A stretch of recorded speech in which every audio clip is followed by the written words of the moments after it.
afternoon. Today is Monday, March the 10th, 2025. This is the regularly scheduled Tennessee Athletic Commission meeting. My name is Roxana Gamusio, and I'm the Executive Director with this program. As first order of business, I will do roll call to make sure that we have quorum. Members, thank you for being here on time. When I call your name, if you can please let me know that you are here. Mr. Ricky Goodrich. Yes, ma'am. Ben Grove. Here. Thank you. Dan McGrew. Here.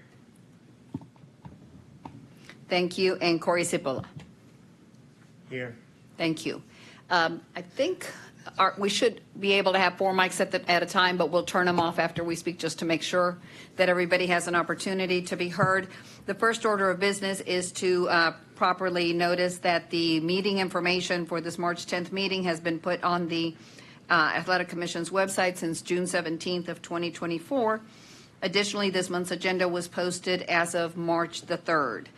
Any individuals participating through Teams, and we will make sure that Dana lets us know if anyone raises their hand, has any questions. Anyone in the office here in room 1B also will have a chance to participate in regards to anything that is addressed from our agenda. So we'll make sure to give everyone time as we get to the new meeting items toward the end. Members, you were emailed a copy of this agenda. If there are any changes that you'd like to make, please let me know. Otherwise, we need a motion and a second to accept the agenda as it's presented. I make a motion to accept the agenda as presented. Thank you. Do we have a second? I'll second. Thank you. We have a motion by Dan McGrew, a second by Ricky Goodrich. All in favor, please say aye. Aye. Aye. Any opposed? Hearing none, the agenda is accepted as presented. The only item that I would like to point out is when we get through with the meeting items, we will have rulemaking hearings shortly after that, and that has been noticed, and we'll turn that over to Jesse at that point. The December minutes were also emailed to everyone. If there are any changes, please let me know. They are on your iPads for review. If there are any amendments, we can make those. Otherwise, we would need a motion to accept the December meeting minutes. I move to accept the meeting minutes. December. Thank you. I'll second that. Thank you. We have a motion by Corey Cipolla, and we have a second by Ben Grove to accept the December minutes as presented. All in favor, please say aye. Aye. Any Aye. opposed? Hearing none. Thank you, members. This is our first commission meeting for 2025, and as such, we need to approve and vote on following Robert's Rules of Order to conduct our meeting minutes. If you have any questions, Jesse will be happy to go over what that means. Otherwise, we would need a motion and a second to continue our meetings by following Robert's Rules of Order. I make a motion that we continue our meetings following Robert's Rules of Order. Thank you, Dan. Do we have a second? I'll second that motion.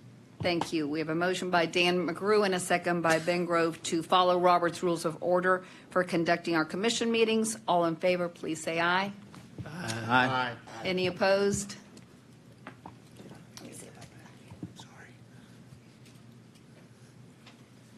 Told you they didn't like me. Show off.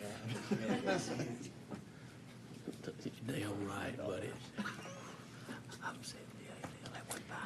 Thank you, members. The next order of business that takes part every year also on our first meeting is the election of a chair for our commission.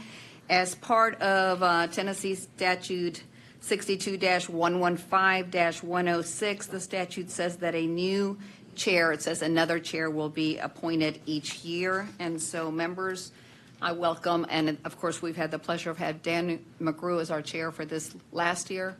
So if anyone has a motion for a chair, I would welcome that. I make a motion for Ben Grove to serve as the chair of our athletic commission.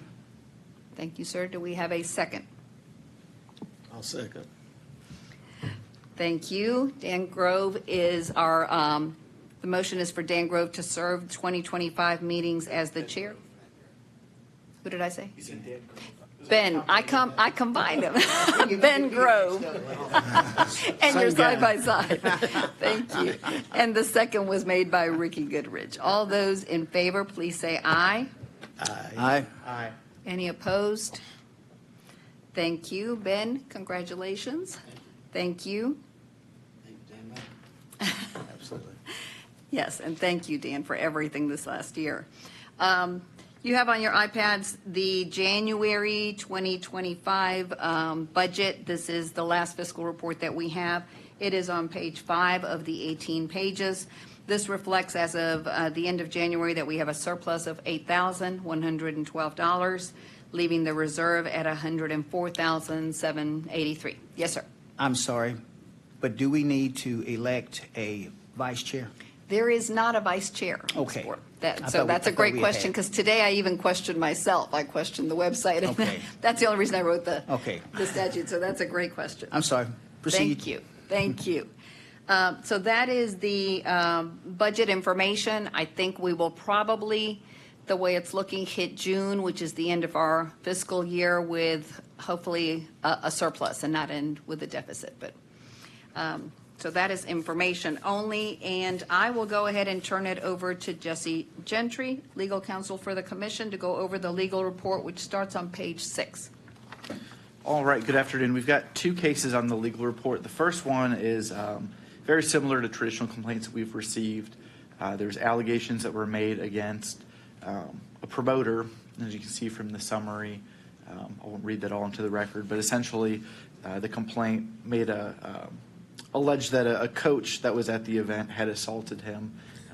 The promoter said he had no awareness of this. The coach was properly licensed. So our recommendation is to close the complaint against the promoter, but I'll let you all have some time to read that complaint for more information.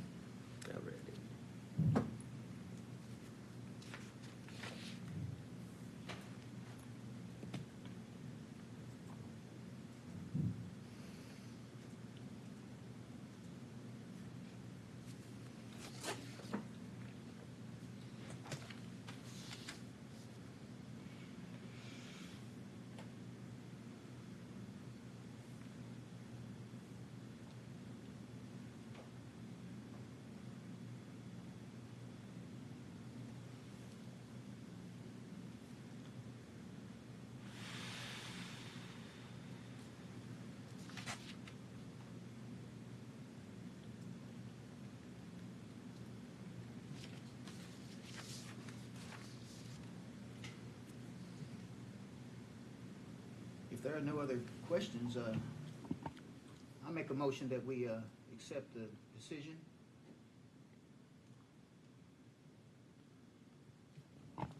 I'll second the motion to close that as well. Thank you. The first case on the legal report is a motion by Dan McGrew, a second by Ben Grove, to accept legal counsel's recommendation. All those in favor, please say aye. Aye. Any opposed? Hearing none. Jesse, you're good for number 2. All right, thank you. Number 2 is slightly different, and that's the reason I wanted to separate these for review. But the second complaint, 20240615551, specifically, this combatant has asked us to review the fight and change the result from a knockout to a disqualification. We were provided video of this fight. It was a boxing match, and it does appear it's a little bit difficult because we have the live, regular speed video, and then there's also a slowed down one. And on the slowed down video, it does appear as if the punch that landed the knockout did hit the boxer, the complainant, in the back of the head.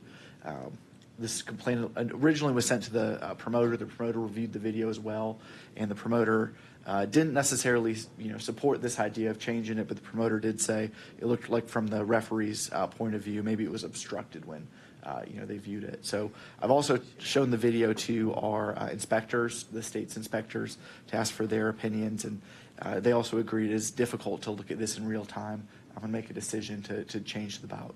I know other states have had this very specific issue.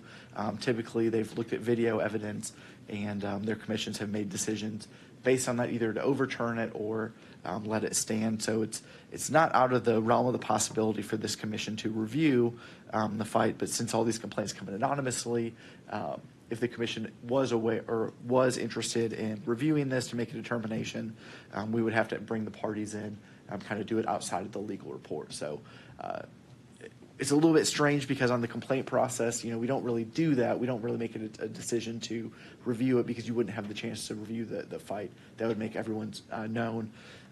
Likely the best way to do this, if you all wanted to review this, would be either at the next meeting or we could set something specially, potentially remotely, review the fight, bring the parties in, let them state what happened, and then the commission can make a decision. So today, I think what we need to determine is the commission interested in looking at a fight, determining whether or not it should be upheld or overturned, and if so, setting a date for that, or if not, letting it stand and closing the complaint.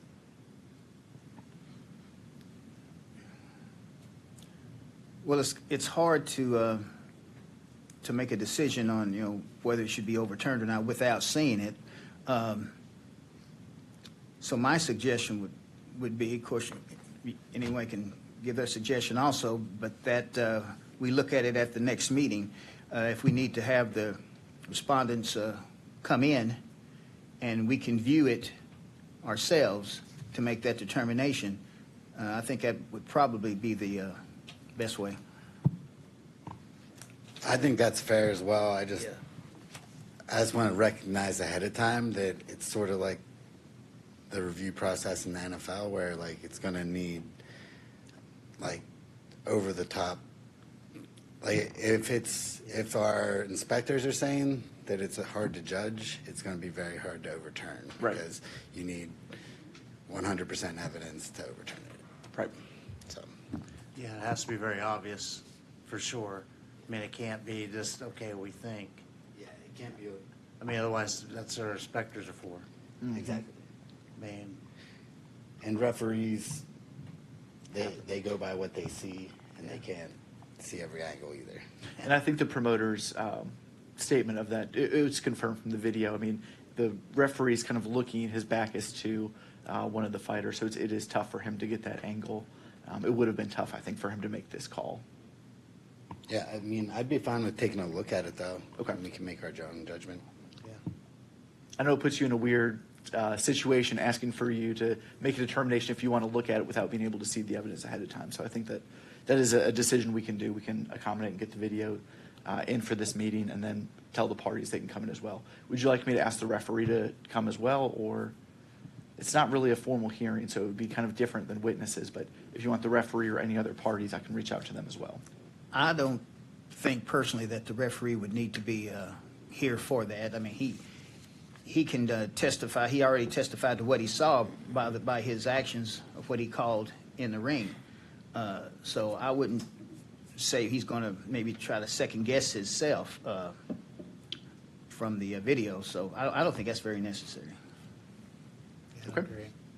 We will we'll make that decision then to, I guess, bring those two parties. I'll reach out to them and let them know the date for the next meeting. Thank you. Excellent. Thank you, Jesse. That concludes the legal report. I'll still leave it with you to go over any proposed rules in the pipeline or any changes before we finish up for the meeting. Thank you. I was going to say we will have our rulemaking hearing, but before we do that, I did want to give a brief update. The bare knuckle boxing rules have become effective, and we have our first bare knuckle bout scheduled in the state of Tennessee. I believe that is next month? April the 6th. April 6th. So that is set to move forward. Do you know what the organization is? Do you? Oh, I'm sorry. That's okay. I believe it's Strike Fest. Okay. Sable will be, and I think she's just going to have one bare knuckles bout as opposed to too many. She's going to do just one. Okay, that's a good start. Yep. Is this going to be here in Nashville? I don't think so. I think it's west, if I'm not mistaken. I'll take a look All right. and see, but I think it's west. But we can give more information on that. But that has those have become effective, so I'm sure we will see more. I know we've had a couple different organizations reach out about it specifically. Slap. I will move on to our rulemaking hearing then for our current rules that we have up for review. So are you ready, court reporter? Ms. Court reporter? Sorry, I didn't catch your name also. Okay, thank you. All right, this rulemaking is called to order. My name is Jesse Gentry. I serve as Chief Counsel for the Department of Commerce and Insurance Division of Regulatory Boards, and I represent the Tennessee Athletic Commission. Would the agency representatives who are present introduce themselves for the record? We can start with Mr. Goodrich and then go down. Rick Goodrich. Corey Simplin. Dan McGrew. Benjamin Grove. Roxana Gamusio. All right, thank you. Today is Monday, March 10th, 2025. This rulemaking is taking place pursuant to Tennessee Code Annotated Section 4-5-204 in Rule 1B of the Davy Crockett Tower, 500 James Robertson Parkway, Nashville, Tennessee.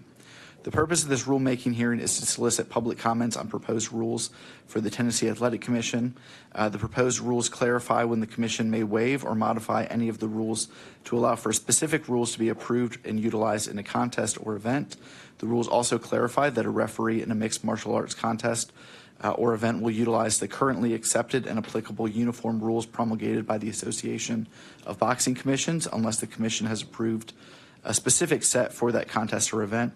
And the rules also include responsibilities for the promoters, including requiring promoters to take steps to ensure ring officials are properly licensed by the Commission, aware of the rules for the event or contest, aware of emergency procedures for the venue, and wearing professional attire for the contest or event. A rule is defined as an agency statement of general applicability that implements or prescribes law or policy or describes the procedures or practices required by the agency. Proposed rules are filed with the Office of the Secretary of State, and notices given for the public comment period, and a rulemaking hearing is held. Upon conclusion of the hearing and adoption of the proposed rules, the Secretary of State will forward the rules to the Attorney General's office for review for legality. If approved, they are filed with the Secretary of State again, which is responsible for publication in the Government Operations Committee of the General Assembly. The rules must stay with the Secretary of State's office for 90 days, at which time they will be effective. Those members of the public wishing to speak and appear in person should place their names on the sign-in sheet up on the podium.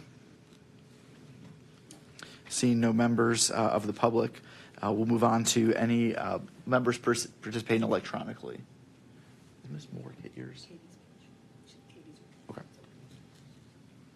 All right, seeing no one participating electronically at this time, if anyone does appear, they can make comments either orally, if they're participating electronically, or in person. This notice of rulemaking hearing included the entire text of the proposed rules and was published on the Tennessee Administrative Register's website on December 7th, 2024.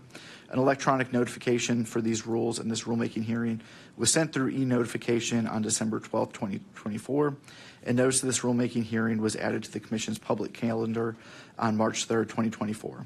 Ms. Gamusio, were there any additional notices given to any individuals? Get notified was sent as customary, and just notice on the website.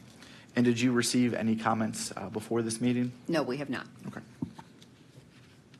I will summarize the substance of these rules briefly into the record. This rulemaking, which they should be on your iPads, but it includes the amendment of 4 rules for the Commission. First, 0145-01-.05, responsibilities of the promoters, requiring that ring officials will be licensed and the promoters will be responsible for that. And then updates, specifically citations to the rules for the Commission. Rule 0145-01-.05, responsibilities of the promoters, is also updated by adding a paragraph 11, which states that the promoter will be responsible for ensuring ring officials are contracted for the event and responsible for each ring official being aware of the rules, aware of emergency procedures, and wearing professional attire necessary for the contest or event. Rule 0145-02-.01, applicability, is also amended. This rule clarifies when the Commission will be able to waive its rules to allow an alternative rule set for a boxing contest or event. Rule 0145-03-.01, applicability for kickboxing and mixed martial arts, is amended. That also does the same thing, allowing the Commission to waive the rules related to a professional kickboxing or mixed martial arts contest or event. And then Rule 0145-03-.04, fouls. This rule It appears to be a very large amendment, but essentially what it does is removes the citations to the specific fouls and instead lists the fouls or incorporates by reference the fouls from the Association of Boxing Commissions and states the referee will use the fouls either for the Unified Rules of Kickboxing, Unified Rules of Professional Muay Thai, Unified Rules of Mixed Martial Arts, or any other rule set approved by the Commission. This will clear up the issue when the Association of Boxing Commissions modifies its rules of fouls, like when they removed the 12-6 elbow, that we would not have to have a rulemaking hearing every single time they update their rules. Instead, we would be able to use the updated rules from the ABC Commission.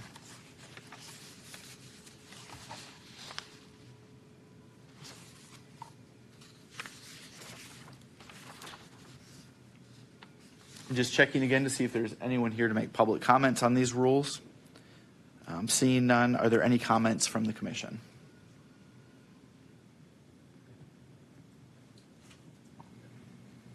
No, I think it makes total sense. It's just a simplification to take out, I mean, we're basically just simplifying it, and all the wording makes sense to me. Dana, if we could make sure that you don't have anyone with hands raised participating through Teams?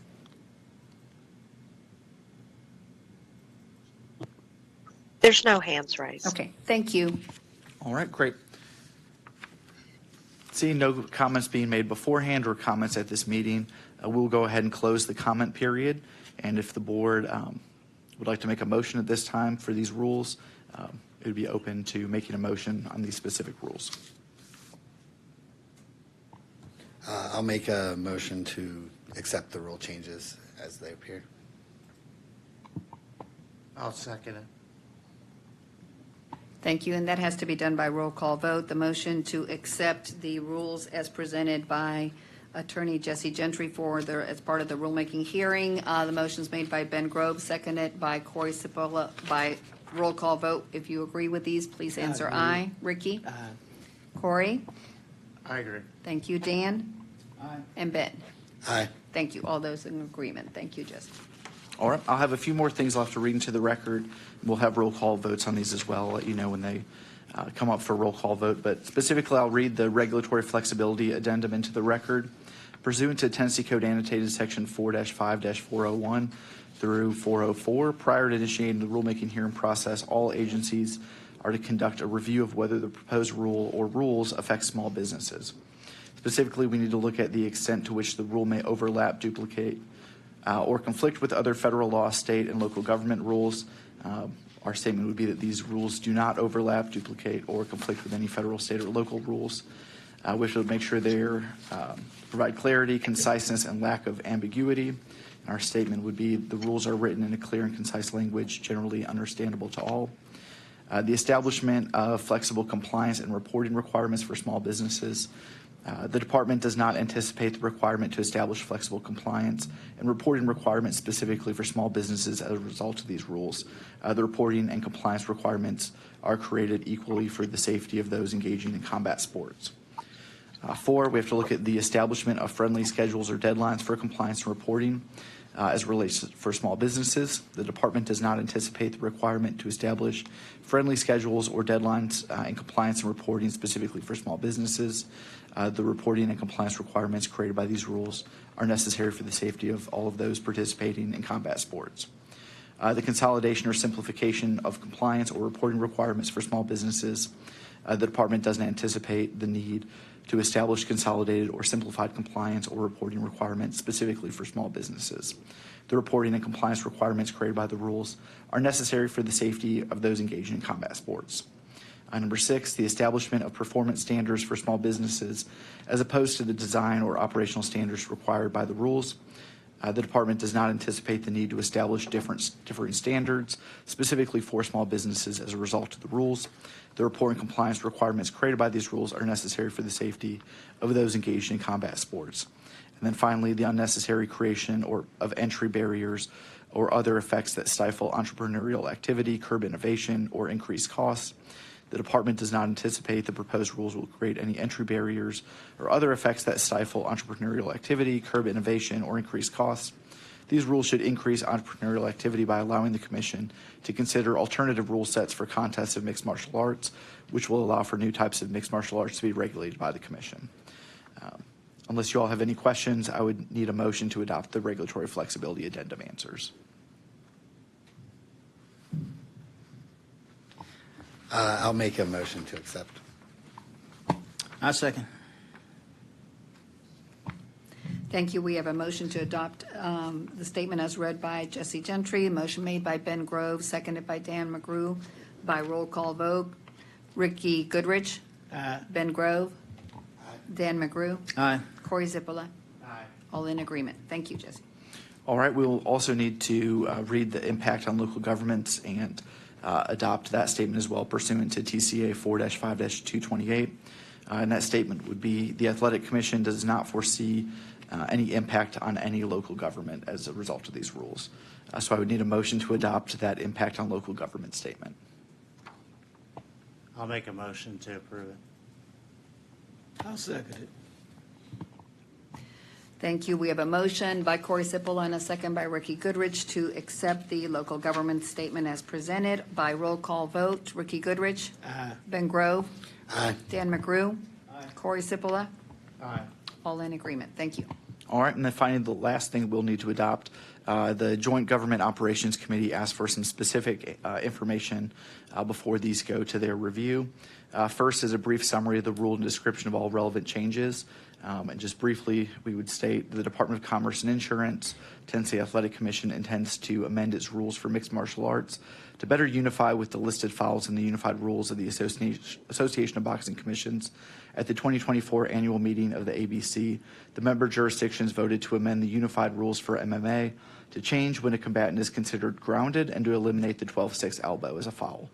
Instead of specifically enumerating these changes in the Commission's rules, these amendments will instead incorporate the unified rules by reference so that when the ABC amends its listed files at a later date, the Commission will not have to conduct subsequent rulemaking hearings. Further, as a result, as new combat sports are being regulated as mixed martial arts but using modified rule sets, these amendments will allow for the Commission to appropriately regulate these new sports by using specific rule sets and ensuring the parties are aware of the specific rules for the event. Additionally, these amendments clarify when the Commission may waive its rules to instead allow another rule set to be used for unarmed combat by clarifying and expanding the Commission's ability to consider alternative rule sets. The Commission will be able to regulate additional events that are considered unarmed combat sports, but would have been prohibited or impractical to regulate under the current rules. These rules add additional requirements to ensure promoters have appropriate referees assigned for the contest that are professional and aware of the rules and procedures for the contest or event. Then we also need to provide a citation and brief description of any federal laws related to this. These rule amendments are not required to achieve compliance with any state or federal law. We need to identify persons or organizations most directly affected by the rules. The rules impact current and future participants in unarmed combat sports. We would identify any opinions of the Attorney General and reporter or any judicial rulings directly related to these rules. There's no known opinions of the Attorney General's office or judicial rulings directly related to these rules.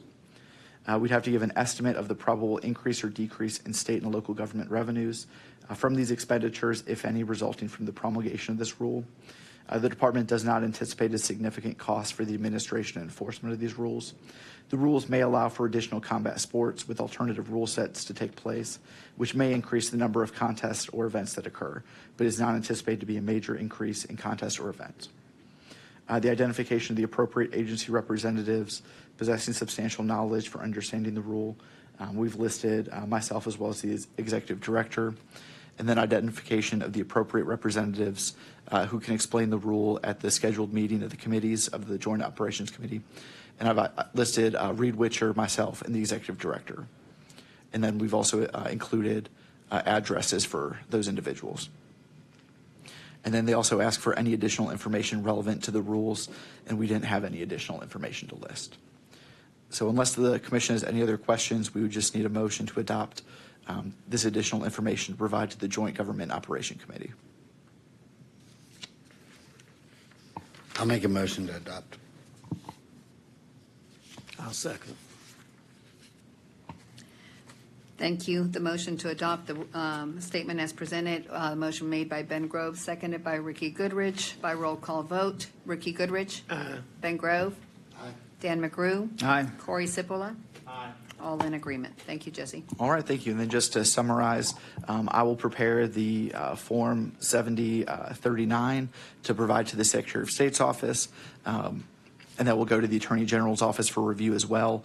After the Attorney General's office approves, and these rules then are filed with the Secretary of State and sit for 90 days, they would be effective after receiving a positive recommendation from the Joint Government Operations Committee. So I don't anticipate these will take a lengthy review from the Attorney General's office, as I've had discussions about what we were trying to accomplish today. So I had gotten some feedback from them ahead of time. But they will still provide input, and then once that's approved, we'll go ahead and file it. And if you're registered for the e-notifications, you will get information as to when these will be effective as well. Are there any other questions? No, sir. Okay. Well, I will prepare those documents, and we will be moving forward with these rules then. Thank you. Thank you, Jesse.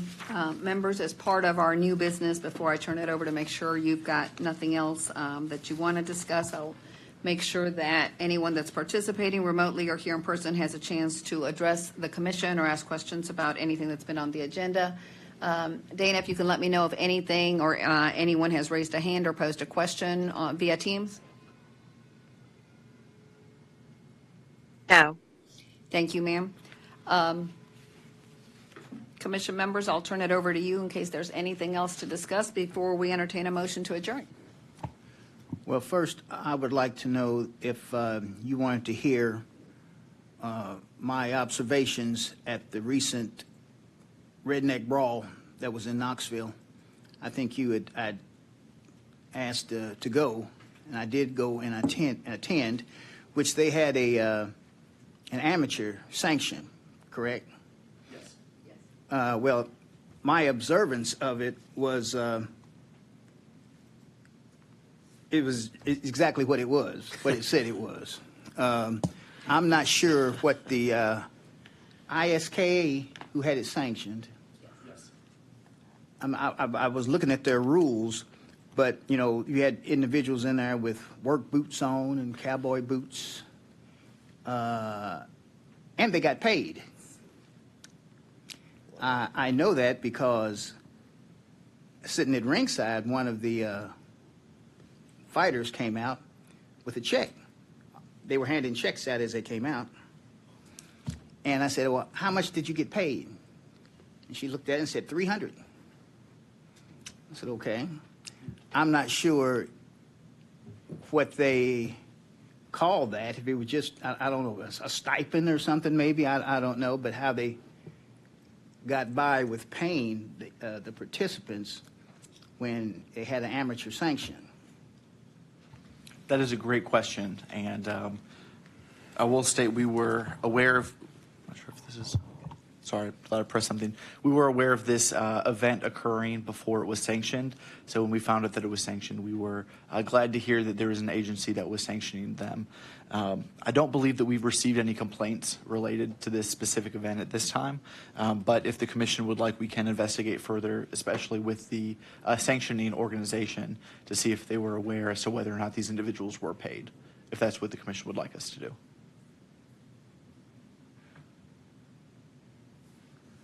Well, anyone else have any suggestions on this? Or were they being paid travel or Yeah, what? I don't know Expenses? a lot about it. I know a lot of, it's one of those gray areas because people do get paid millions of dollars to do exhibition fights all the time. So if we start investigating that, they're definitely not going to get sanctioned next time. And they're just going to do a bunch of exhibitions. And exhibitions realistically shouldn't be paid either. Yeah. So that's another one of the issues. But isn't that what like Jake Paul and them were doing originally? Well, I don't know what they're doing in other states, and that's part Okay, of the issue that gotcha. we're seeing is that if they're being paid more than their reasonable expenses, I think that's where we're running into this question of should it be licensed professionally and everyone go through the professional sanctioning of it. So if they're amateurs and being paid, I mean, I would be curious to see how they outline that. I know some of their promotional materials had made comments about getting paid. So I didn't see that listed anywhere as to how much they were being paid to participate in the fight, but I would say, especially if they were sanctioned as an amateur organization, that is a question that that sanctioning organization, they should have been aware of as to whether or not these individuals were paid or not. And that brings up another question. If they did want to pay them and do professional bouts, is it something that we would give a professional license to somebody that's unqualified as long as they're fighting somebody with equal skill level? Typically, yes. When we're looking to see if they would match up in those qualifications, when you have two debut fighters, it is hard to, I guess, determine if they have no experience, if they're outmatched or not.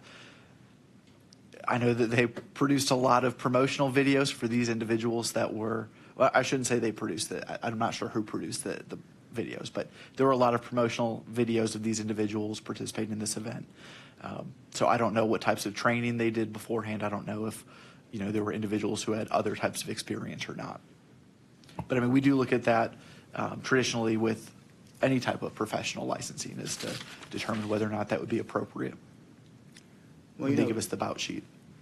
Not being at any weigh-ins that they had or whatever, but on at least a couple of them, they had 28, if I'm not mistaken, 28 bouts. I stayed until number 16. But it looked like there were, on a couple of individuals, I know at least maybe a 50-pound weight difference. Oh, interesting. And redneck. That's what they said. like I said, I would be interested in knowing what they call the payment that they received. Was it for travel, or was it a training stipend or something else? I'm not sure how they define it. But I would be interested in knowing exactly what that payment was for. And we can certainly investigate that further if that's what you all would like us to do. I would like to know, so. I think it's our obligation to know, right? And I don't think we need to open it, or I'm sorry, I don't think we need to vote on that is what I was going to say. So we can. Also, I don't know if you're aware of it, but for years now, there has been a boxing match or whatever they call the gentleman's brawl, if you're aware of that they usually have at the Standard here in Nashville every year. Been going on for several years with no type of amateur or professional sanctioning whatsoever. I don't know if anyone has heard of that. What's the Standard? Is that a place of business? The Standard is a hotel event center. It's a restaurant. Restaurant? It's got like a gentleman's club. Not a gentleman's club. like a club. Like Ben, cigar, can you- cigar club? Like a cigar club they have there, I believe. And I think that's the part that does the gentleman's brawl. Wow. Well, supposedly, I got a call about it going on, and they said that they have been doing that for years. So that's all I know about that. I was not aware of that. Do you know if they have an upcoming event? They've just had it the last of February. Okay. I thought somebody had told me that it was like a collegiate boxing sanctioning, but I am not sure on that. We can look into that as well. Also, maybe it was a couple of meetings ago, I had made mention about a possible patch or something for our officials, and I think you were going to look into that. I think we had talked about maybe the cost of that could maybe be passed on to the licensing when they renew their license, or when they get a license, whatever, maybe an extra $3 or whatever for a patch, just to have some type of uniformity for the officials. So I think the first step with that was updating the rules to require promoters to ensure ring officials are appropriately licensed. So I think that was our rule today, was to make sure that, Okay. because I think we want to be uniform with it, and if there's a promoter who specifically says, no, I want them to wear, a white dress shirt and a bow tie, that they could still do that with or without a patch. So I think our first step was to update the rule to just require that everyone has professional attire for it. And some of that, will depend on the event. I think we're still looking as to how that would look if we were issuing a patch, to see if that is even something the industry would, how many of them would use it. I mean, if we have a whole bunch of promoters start to say, no, we only want them to wear specifically the white shirt, or we want them to wear a black T-shirt, which is pretty common in mixed martial arts bouts. We don't want to require them to wear something different. I know one of the last MMA events I went to, I saw one official at least who was wearing the Association of Boxing Commission's polo with the ABC patch on it. So it didn't seem like the promoter had issues with that, but I think that's something we'd still want to figure out. Is it worth requiring a patch for people to wear if promoters don't want it, and incurring that cost? So I sort of had a broader question about it, because we had talked about having actual training for the officials. Since we did just approve changing the rules to be the unified rules for basically every industry, would it make sense to reach out to those organizations and and find out if they, one, have training where they can have certifications that we can just make sure all of them have that certification, and plus, like, they can get their uniforms from that organization, like the ABC polo. That could just be a requirement. Like, you have to get a polo through them, and then it doesn't incur any costs on the state either. And that's a good question as well. I know the ABC does training for different officials. They did inspector training as well. So that is something, with promulgating these rules, we could also send out a notice saying, we are using the unified rules. If you want to reach out to the ABC to get more information on the current rules, go ahead and go to their website. I think that could work as well. I personally think that's a really good option. Okay. We can add that to our notification that we send out with these rules. I will say I had specifically in the past, before we removed the standing 8 count and the 3 knockdown rule, I would hear officials telling participants, now this is Tennessee, we have that 3 knockdown rule, and that they had to remind people. So it might be just in general helpful to remind them that if we're using the ABC's rules, here's where you can get those, here's where you can get the most current set of those, and training on those as well.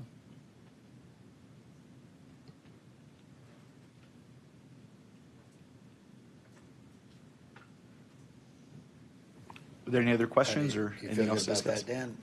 What's that? Do you feel good about that? Any other questions, members? If there are none, I would entertain a motion for us to adjourn. I'll make the motion to adjourn. I'll second it. We have a motion and a second to adjourn. It is 2:45. All those in favor, please say aye. Aye. None opposed. Thank you so much, Commission members. This concludes our meeting and our rulemaking hearing. Thank you. What was the address at Men's Club? Just kidding. It's probably $5, not a dollar bill. For the buffet. That's like a standard, like a pretty high. It's very. Is it There's a downtown? lot of wealthy people that belong there, go there. Yeah, I think it's. Yeah, it's not really there. But it's been around for a while. I didn't know that they did not. I didn't either, but Ricky, who was going to Jimmy's event on the 18th? I was going, but it's been canceled, correct? Yes. Moved to April 1st. So We let me know if you think you want to go April 1st.